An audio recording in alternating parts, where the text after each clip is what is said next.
आणि ब्रेकनंतर बातमी आहे कल्याण डोंबिवलीतून। कल्याण डोंबिवलीतील रस्त्यांची खड्ड्यांमुळे अक्षरशः चाळण झाली आहे। खड्डे बुजवण्याच्या कामासाठी महापालिकेने 30 कोटी रुपये खर्चाची तरतूद केली होती।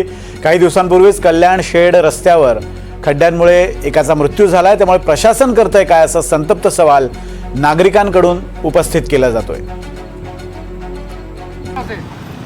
खड्डेमुळे एवढा त्रास आहे, जीव जातो ते वेगळं आणि महापालिकेला आता काय सांगायचं, करोड रुपयाचा पाऊसच्या आधी करोड रुपयाचा टेंडर काढतात आणि यांना सांगितलं गेलं तर पाऊस चालू आहे कसे खड्डे बुजवणार, तर पाऊसच्या आधी हे करतात काय, झोपतात का?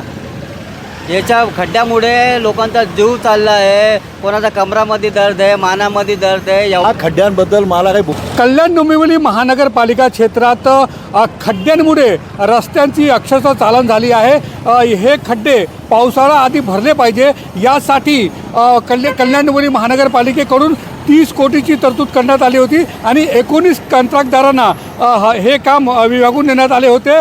सध्या आपण पाहू शकतात की हा कल्याण पूर्वेतील लोकग्राम परिसर आहे। या परिसरात कशा प्रकारे रस्त्यावर खड्डे झाले आहे आणि खड्डे बुजवण्यासाठी महापालिकेकडून काही प्रमाणात पेवर ब्लॉक लावण्यात आले आहे आणि या पेवर ब्लॉक आता जे दुचाकी वाहन चालक आहे त्यांच्यासाठी त्रासदायक ठरत आहे, कारण की पावसाळ्यात हे या पेवर ब्लॉकमुळे वाहन चालक घसरतात आणि ते जखमी होतात।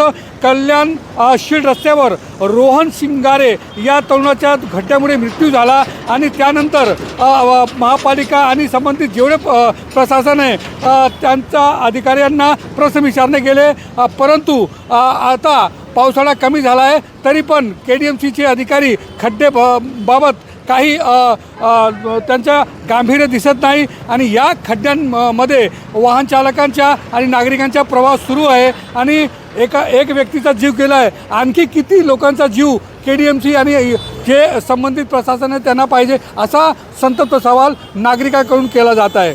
कल्याणहून अमजद खान, NDTV मराठी।